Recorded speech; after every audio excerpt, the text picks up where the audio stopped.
Shalom jemaat yang dikasihi Tuhan, kita bersyukur sore ini kita bisa bertemu kembali dalam persekutuan tengah minggu kita. Mari saya ajak kita untuk memulai persekutuan kita pada sore ini dengan bersama-sama berdoa. Bapa dalam surga, kami bersyukur kepadamu ya Tuhan, dan kami tahu bahwa hari-hari yang kami lewati itu adalah anugerah Tuhan, kasih Tuhan dalam kehidupan kami. Dan kami percaya dalam kehidupan kami, ada malaikat-malaikat Tuhan yang melindungi dan memimpin hidup kami, sehingga sore ini kami bisa berkumpul bersama untuk memuji meninggikan nama Tuhan, dan juga untuk kembali mendengarkan firman-Mu.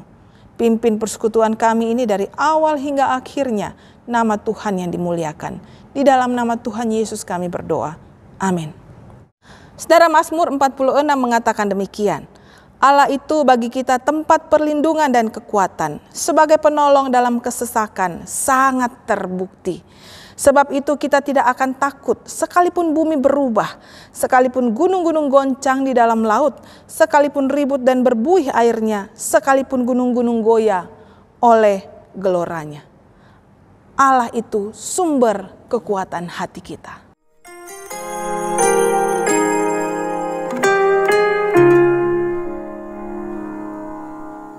Kuasa-Mu nyata di dalam kelemahanku, kekuatan-Mu menopang seluruh hidupku. Dari mana datang pertolonganku? Hanya Yesus pertolonganku.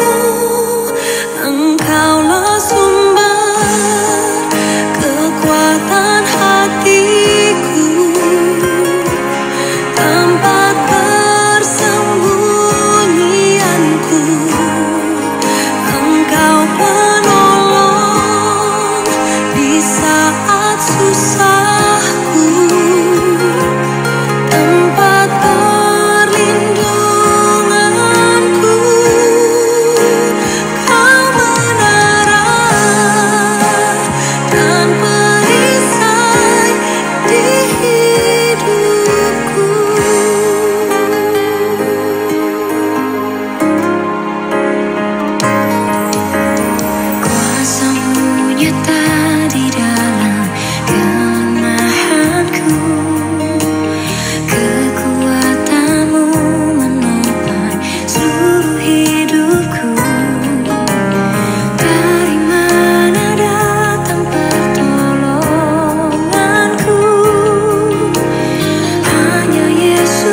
Saudara yang dikasihi Tuhan, kita akan bersama-sama mempersiapkan hati kita untuk mendengarkan firman Tuhan. Oleh karena itu mari kita nyanyikan satu lagu yang menjadi tekad, komitmen daripada Rasul Paulus yang mengatakan, hidupku bukannya aku lagi, tetapi Yesus Kristus yang hidup di dalamku. Adapun hidupku ini bukannya aku lagi, melainkan Kristus hidup di dalam aku. Apapun dunia datang menggoda, imanku tetap teguh, karena Yesus yang hidup di dalam aku. Kini hidup yang sekarang, aku hidup di dalam tubuh ini. Aku hidup di dalam iman kepada Anak Allah yang mengasihi aku dan yang menyerahkan dirinya karena aku.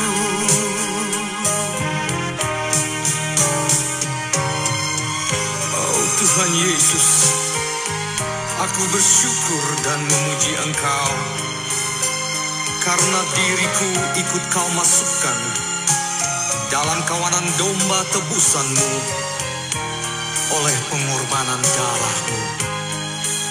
Haleluya, haleluya. Dulu bersusah cari bahagia, dunia berjanji memberi, namun semua hanyalah tinggal janji. Oh, kini ku dapat dalam firman-Nya jalan rahasia surga, tempat bahagia kekal selamanya. Kini hidup yang sekarang, aku hidup di dalam tubuh ini. Aku hidup di dalam iman kepada Anak Allah yang mengasihi aku dan yang menyerahkan dirinya karena aku. Kini hidup yang sekarang, aku hidup di dalam tubuh ini. Aku hidup di dalam iman kepada Anak Allah yang mengasihi aku dan yang menyerahkan dirinya karena aku.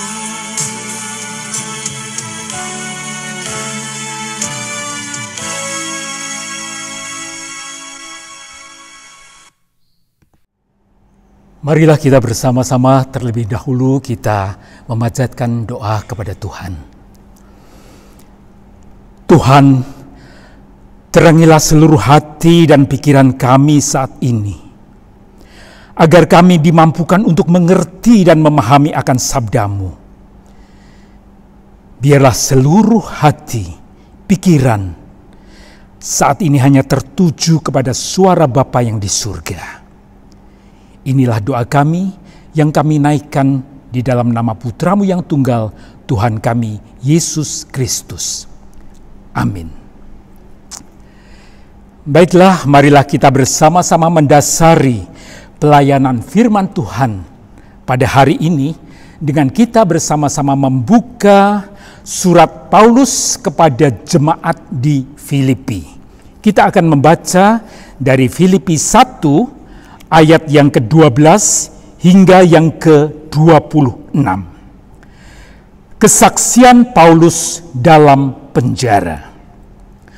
Aku menghendaki saudara-saudara supaya kamu tahu bahwa apa yang terjadi atasku ini justru telah menyebabkan kemajuan Injil, sehingga telah jelas bagi seluruh istana dan semua orang lain bahwa aku dipenjarakan karena Kristus. Dan kebanyakan saudara dalam Tuhan telah beroleh kepercayaan karena pemenjaraanku untuk bertambah berani berkata-kata tentang firman Allah dengan tidak takut. Ada orang yang memberitakan Kristus karena dengki dan perselisihan, tetapi ada pula yang memberitakannya dengan maksud baik. Mereka ini memberitakan Kristus karena kasih, sebab mereka tahu bahwa aku ada di sini untuk membela Injil. Tetapi yang lain karena kepentingan sendiri dan dengan maksud yang tidak ikhlas. Sangkanya dengan demikian mereka memperberat bebanku dalam penjara. Tetapi tidak mengapa, sebab bagaimanapun juga Kristus diberitakan baik dengan maksud palsu maupun dengan jujur. Tentang hal itu aku bersuka cita, dan aku akan tetap bersuka cita. Karena aku tahu bahwa kesudahannya semuanya ini ialah keselamatanku oleh doamu dan pertolongan Roh Yesus Kristus. Sebab yang sangat kurindukan dan kuharapkan ialah bahwa aku dalam segala hal tidak akan beroleh malu, melainkan seperti sedia kala, demikian pun sekarang. Kristus dengan nyata dimuliakan di dalam tubuhku, baik oleh hidupku maupun oleh matiku. Karena bagiku hidup adalah Kristus dan mati adalah keuntungan. Tetapi jika aku harus hidup di dunia ini, itu berarti bagiku bekerja memberi buah. Jadi mana yang harus kupilih? Aku tidak tahu. Aku didesak dari dua pihak. Aku ingin pergi dan diam bersama-sama dengan Kristus. Itu memang jauh lebih baik. Tetapi lebih perlu untuk tinggal di dunia ini karena kamu. Dan dalam keyakinan ini, taulah aku akan tinggal dan akan bersama-sama lagi dengan kamu sekalian supaya kamu makin maju dan bersukacita dalam iman. Sehingga kemegahanmu dalam Kristus Yesus makin bertambah karena aku, apabila aku kembali kepada kamu. Sampai di sini pembacaan Alkitab kita, dan berbahagialah kepada kita semua yang tidak hanya mendengarkannya, tetapi melakukannya di dalam kehidupan kita sehari-hari.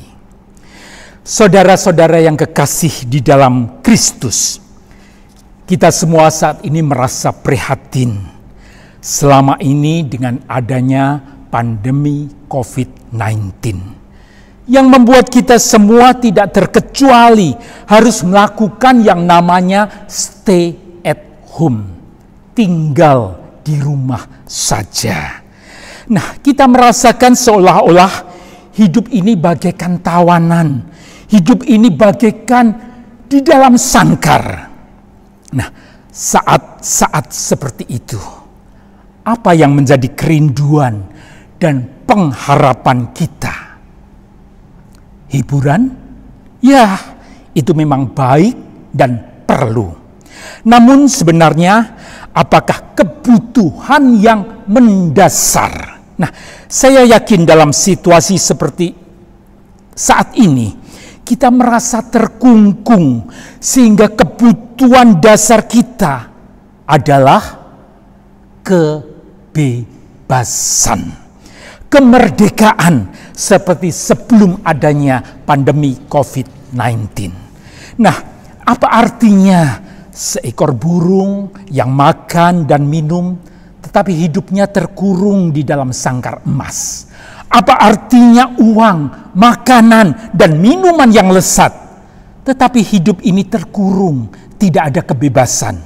Nah, saudara-saudara yang kekasih di dalam Kristus, kebebasan adalah idaman dari setiap orang yang berada di dalam keadaan terkungkung, terkurung, dan terpenjara. Kebebasan akan menjadi sangat bernilai daripada uang, harta, kekayaan, kedudukan, dan lain sebagainya. Namun sungguh sangat istimewa dengan apa yang terjadi dengan Rasul Paulus sewaktu dia berada di dalam penjara. Sungguh sangat luar biasa. Ternyata apa yang menjadi kerinduan Paulus, mari kita lihat di dalam ayat 20 di dalam bacaan tadi. Yang sangat kurindukan dan kuharapkan ialah bahwa aku dalam segala hal tidak akan beroleh malu, melainkan seperti sedia kala. Demikian pun sekarang, Kristus dengan nyata dimuliakan di dalam tubuhku, baik oleh hidupku maupun oleh matiku. Nah, mengapa Paulus memberikan pernyataan yang demikian?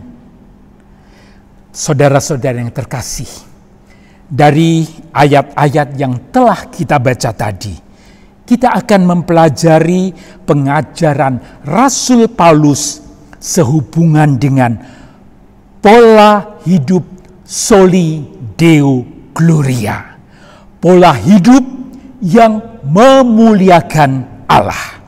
Nah, alasan pertama untuk hidup yang soli deo gloria, segala kemuliaan hanya bagi Tuhan. Coba kita perhatikan di ayat 21. Karena bagiku hidup adalah Kristus dan mati adalah keuntungan. Dari pernyataan Paulus kita memahami bahwa hal memuliakan Kristus adalah kerinduan dan pengharapan Rasul Paulus. Ia tidak merindukan makanan, uang, pakaian, dan lain sebagainya, walaupun itu penting. Dan Rasul Paulus juga tidak merindukan kebebasan, walaupun itu juga penting. Tetapi yang dirindukan oleh Rasul Paulus adalah hidup memuliakan Kristus. Mengapa Paulus menjadikan hal itu sebagai tujuan hidupnya? Apa artinya memuliakan? Apa artinya pernyataan karena hidup bagiku adalah Kristus dan mati adalah keuntungan? Mari kita lihat pernyataan Rasul Paulus yang disampaikan kepada jemaat di Galatia. Galatia 2 ayat 19 sampai 20. Aku telah disalibkan dengan Kristus, namun aku hidup, tetapi bukan lagi aku sendiri yang hidup, melainkan Kristus yang hidup di dalam aku. Apa arti kalimat dari Kristus yang hidup di dalam aku? Saudara-saudara sekalian, untuk kita bisa lebih memahami hal itu, kita perlu juga membaca apa yang ditulis oleh Rasul Paulus kepada jemaat di Korintus. Tidak tahukah kamu bahwa tubuhmu adalah bait Roh Kudus yang diam di dalam kamu, Roh Kudus yang kamu peroleh dari Allah, dan bahwa kamu bukan milik kamu sendiri, sebab kamu telah dibeli dan harganya telah dibayar lunas. Karena itu, muliakanlah Allah dengan tubuhmu. Jadi, menurut Rasul Paulus, walaupun ia masih hidup di dalam daging, sebenarnya bukan Paulus yang hidup di dalam dirinya, melainkan Kristuslah yang hidup di dalam dirinya. Paulus menyadari bahwa Kristuslah yang telah membeli dia dengan harga yang lunas. Kristuslah yang telah memiliki dia, dan Kristus pulalah yang berdiam di dalam dirinya. Oleh sebab itu, yang menjadi kerinduan Paulus adalah memuliakan Kristus yang menjadi milik pribadinya. Nah, bagaimanakah dengan kita? Bukankah keadaan kita juga ada kemiripan, kesamaan dengan Rasul Paulus? Secara rohani, kita dahulu juga di dalam perhambaan dosa. Kita terkurung dalam terali dosa. Namun Kristus telah menebus kita. Kristus telah membeli kita. Kristus telah membebaskan kita atas hal itu. Jadi secara hukum, kita bukan milik kita, melainkan milik Kristus yang telah menebus diri kita. Jikalau demikian, apa yang menjadi pilihan utama hidup kita pada saat ini? Apa yang menjadi pengharapan dan kerinduan kita? Tidak lain hanyalah hidup untuk memuliakan Kristus. Hidup untuk memuliakan nama Tuhan, Soli Deo Gloria. Lalu yang menjadi pertanyaannya, bagaimana cara kita untuk hidup memuliakan Kristus? Dengan membaca di ayat 22 sampai yang ke-26, kita dapat menyimak beberapa cara yang ditempuh oleh Rasul Paulus untuk hidup memuliakan Kristus. Yang pertama, kita perhatikan di ayat 22. Tetapi jika aku harus hidup di dunia ini, itu berarti bagiku bekerja memberi buah. Nah, pernyataan Rasul Paulus ini menolong kita untuk memahami bahwa hal bekerja bukanlah sesuatu yang dapat dibatasi oleh ruang dan waktu. Bagi Paulus, hal bekerja bukan soal tempat, situasi, ataupun kondisi. Paulus sadar bahwa dirinya ada di dalam penjara, di dalam keadaan yang terantai. Namun, penjara dan rantai tidak menjadi penghambat atau penghalang untuk tetap bisa bekerja. Paulus mengatakan bahwa ia bekerja memberi buah.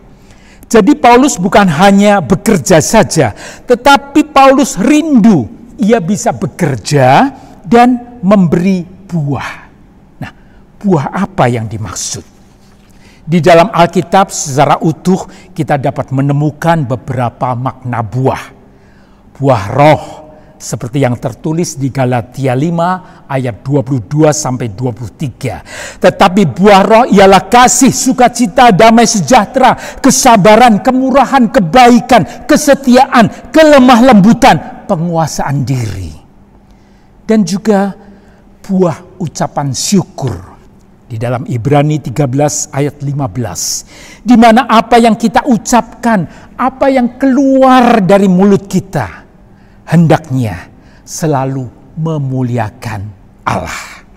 Nah, saudara-saudara yang kekasih, di dalam konteks Paulus sudah tentu yang dimaksudkan adalah buah pelayanan.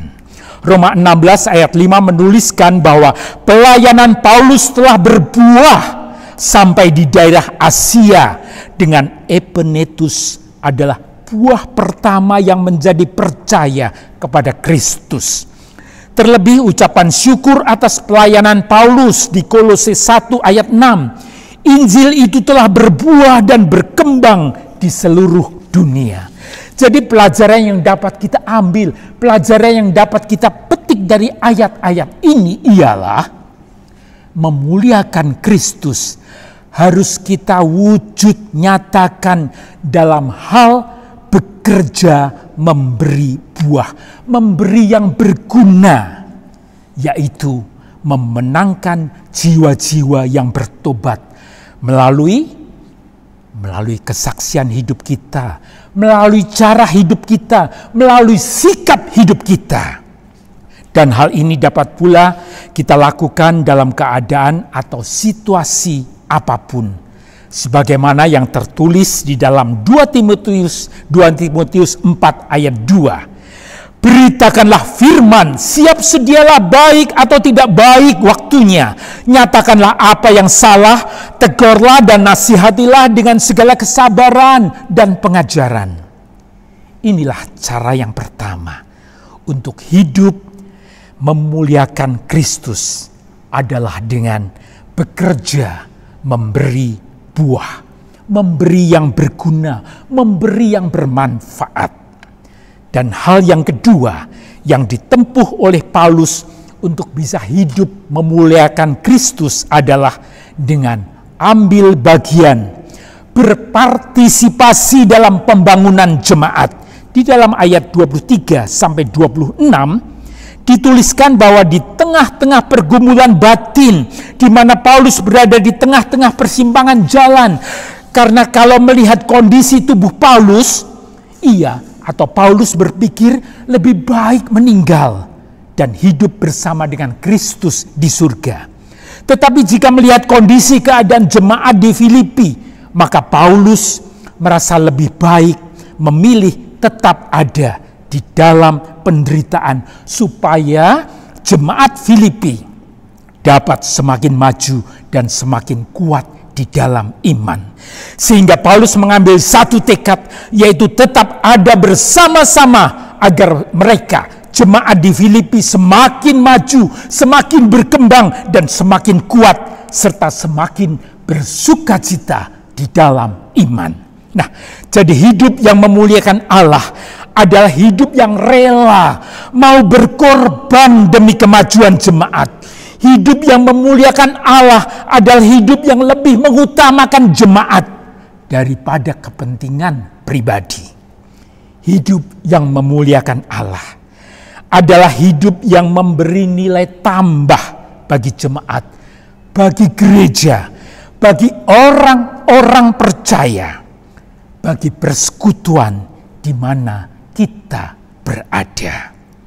Oleh karena itu, janganlah kita justru menjadi penghambat bagi kemajuan jemaat.